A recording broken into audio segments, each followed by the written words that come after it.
Good morning বন্ধুরা। আজকে রবিবারের সকাল, এখন ঘড়িতে বাজে সকাল 9:30। আজকে রান্না দেরি হয়ে গেছে।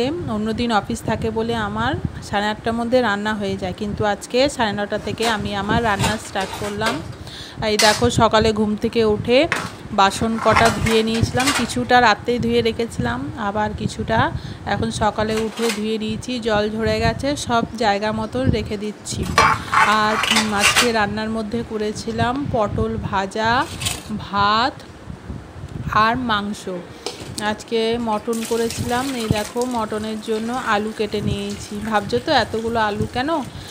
মটনের ঝোলে আলু একটু বেশি করে দিই, কারণ যাতে আমাদের 2 দিন হয়ে যায়। তাই যেহেতু মটনের ঝোল আলু খেতে আমরা খুব ভালোবাসি, আমাদের ঘরে সবাই ভালোবাসে, তাই আজকে মটনগুলো খাওয়া হয়ে যাবে আলুর সাথে। আর 1 টুকরো করে আলু থেকে যাবে, কালকেও সেটা খাবো আমরা, ফ্রিজে রেখে দেবো। আলুগুলো দেখেছো কত নোংরা, ভালো করে চটকে চটকে ধুয়ে নিতে হলো। আর এর আগে আমি ভেজে নিয়েছি পটল ভাজা হয়ে গেছে। সেই পটল ভাজার তেলেই আলুগুলো নিয়ে প্রথমে আমি লাল লাল করে ভেজে নিই। তোমরা সবাই রান্না করো, তোমরা জানো, বলার কিছু নেই, তাও বলছি আমি যেভাবে করলাম। আলুগুলো প্রথমে লাল লাল করে ভেজে নিয়েছি। আর মটন কড়াইতে রান্না করতে গেলে দেখবে বন্ধুরা অনেকক্ষণ সময় লাগে, তাতে অনেক গ্যাসও পড়ে। তাই আমি কি করি, মটনটাকে আগে 2-3টে সিটি প্রেশার কুকারে দিয়ে দিই। তাতে কি হয়, মটনটা অনেকটা নরম হয়ে যায় এবং তাড়াতাড়ি রান্নাটাও হয়ে যায় এবং আমাদের গ্যাসেরও অনেকটা সাশ্রয় হয়। এভাবেই আমি করি। আর এই দেখো, বাজার থেকে নিয়ে এসছে কলমি শাক। এতগুলো কলমি শাক ভেবে দেখুন, ভাববো না যে আমরা খাবো। আমাদের বাড়িতে 2টো পোষ্য রয়েছে, খরগোশ, তাদের জন্য এসেছে কলমি শাক। আর কলমি শাকের সাথে নিয়ে এসছে মিট মশলা। আর নিচে কি আছে দেখি, এই যে দেখো, নিচে সবজি এনেছে, নিয়ে এসছে কুমড়ো, আর তার সাথে এনেছে আলু, পেঁয়াজ, টমেটো আর গাঠি কচু। দেখি আমি তো গাঠি কচু খেতে খুব ভালোবাসি বন্ধুরা, দেখি কবে করতে পারি। আর কুমড়োটা কালকেই সেদ্ধ করে দেবো ভাবছি। এই বাজার নিয়ে এসছে। আর রসুন নিয়ে এসছে। আমি একসঙ্গে রসুনগুলো রোববারে ছাড়িয়ে ফ্রিজে রেখে দিই, যাতে প্রতিদিন অফিস যাওয়ার সময় আমি তাড়াহুড়ো করতে না হয়, চটজলদি আমি রান্না করে ফেলতে পারি। এখন তো টমেটোর অনেক দাম, তাই 4টেই নিয়ে এসছে। এই দেখো, এইদিকে এগুলো বার করতে গোছাতে গিয়ে আমার আলুটাও ভাজা হয়ে গেছে।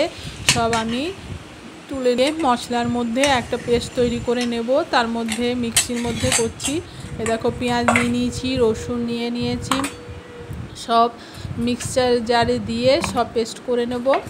আর তারপরে আবার আলাদা মিক্সার জারটা ভসে যাচ্ছে বলে টমেটোটা একসঙ্গে দিইনি, না হলে সব পড়ে যাবে। তাই পরে আবার আমি টমেটোটাও পেস্ট করে নিয়েছিলাম। সব পেস্ট করার পরে তেলের মধ্যে ছেড়ে দিয়েছি। তারপরে ভালো করে নাড়াচাড়া করে ওর মধ্যে মশলার মধ্যে দিয়েছিলাম মিট মশলা, হলুদ গুঁড়ো, লঙ্কা গুঁড়ো। আর তোমরা তো ভাবছো আদা দিলাম না কেন, আদাটা আমার বাটা ফ্রিজের মধ্যেই রয়েছে। আমি একসঙ্গে প্রতিদিন আর আলাদা করে আদা বাটি নাই। দেখো, ফ্রিজের মধ্যে কিছুটা আদা বেটে রেখে দিয়েছি। তার কারণ বলো তো, এই যে প্রতিদিন লাল চা করি, তখন আর কিছুটা আদা তার মধ্যে দিই, টুকিটাকি রান্না করি, আদা তো আমার যায়। তা প্রতিদিন অল্প অল্প করে কত বাটবো, তাই সময়ের সাশ্রয়ের জন্য আমি এটা করি।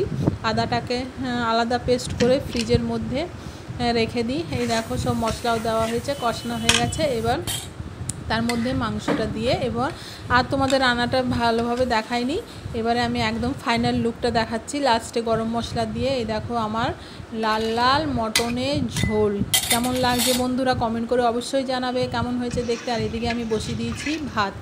ব্যাস, এই আজকে দুপুরের লাঞ্চের মেনু ছিল পটল ভাজা, মাংসের ঝোল আর গরম গরম ভাত। আজকে আর শশা আনেনি, আজকে শশা আনলে খুব ভালো হতো। এই দেখো, সব আমার গোছানো হয়ে গেছে, এক পাশে গুছিয়ে রেখে দিয়েছি। আর এইদিকে বাসন কটা ছিল সেটাও ধুয়ে ফেলেছি, গ্যাস মোছা হয়ে গেছে, সব আমার রেডি হয়ে গেছে। এবার আমি ঘর ঝাড় দিয়ে মুছে চান করতে চলে যাব। আজকে যেহেতু রথযাত্রা তাই তাড়াতাড়ি করে গাছ থেকে কতগুলো ফুলও তুলে নিয়ে এসেছি। সেই জগন্নাথ দেবকে আমি ফুল দিয়ে পুজো করব। এবারে আমি ঝাড় দিয়ে নিচ্ছি। ঝাড় ঠাড় দেওয়া হয়ে যাবে, তারপর আমি ঘর মুছে নেব তাড়াতাড়ি করে। তাও তাড়াতাড়ি আর হলো না, এই করতে গিয়ে আমার দুপুর 1:30টা বেজে গেছিলো।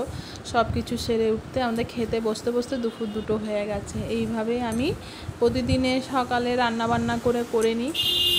তো বন্ধুরা, তোমাদের রথযাত্রার দিনে তোমরা কিভাবে কাটালে আমাকে অবশ্যই কমেন্ট করে জানিও। আর আমার ভিডিও দেখে তোমাদের কেমন লাগলো সেটাও জানিও। আর আমার যদি কিছু ভুল ত্রুটি থাকে তাও আমাকে কমেন্ট করে জানিও, তাহলে আমি সেটাকে শুধরে নেওয়ার চেষ্টা করব। আমাকে অবশ্যই কমেন্ট করো। আর এটা হচ্ছে আমার সন্ধ্যেবেলার ব্লগ। আমরা গেছিলাম, আমাদের এখানে রথের মেলা বসে, ছোট্টখাটো মেলা, খুব একটা বড় না। আমি আর আমার মেয়ে গেছিলাম সন্ধ্যেবেলায় রথের মেলা দেখতে। সেখানে টুকিটাকি কিছু জিনিস কিনে এনেছি, সেটা তোমাদের পরের ব্লগে আমি শেয়ার করব। কী কিনলাম রথের মেলা থেকে। আর একবার সময় কিনে এনেছিলাম পাঁপড় ভাজা।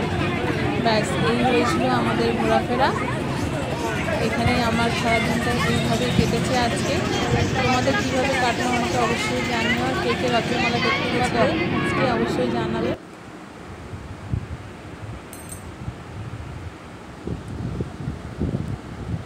গুড ইভিনিং বন্ধুরা, আমরা মেলা দেখে চলে এসেছি। আর আমার এখানে কথাগুলো আসছে না, তাই আমি আবার ভয়েসে দিয়ে দিচ্ছি। আমি এখানে তোমাদেরকে গুড নাইট জানিয়েছি। তোমাদের ভিডিওটা কেমন লাগলো আমাকে অবশ্যই জানাবে। আর আমার চ্যানেলটা যদি ভালো লেগে থাকে অবশ্যই তোমরা একটা লাইক করে দেবে এবং আমার চ্যানেলটাকে অবশ্যই সাবস্ক্রাইব করে দেবে এবং বেশি বেশি করে শেয়ার করে দেবে, যাতে বন্ধুরা তোমরা যদি আমার পাশে থাকো তাহলে আমি এইভাবে ধীরে ধীরে এগিয়ে যেতে পারবো। তোমরা অবশ্যই কিন্তু আমাকে কমেন্ট করে জানাবে এবং আমার চ্যানেলটাকে যদি ভালো লেগে থাকে তবে অবশ্যই সাবস্ক্রাইব করে দিও। গুড নাইট বন্ধুরা, সবাই ভালো থেকো, খুব ভালো দিন কাটিও এবং সবাই সুস্থ থেকো। টাটা। যা যা মেলায় কিনলাম সেটা কালকের ব্লগে দেখাবো তোমাদের।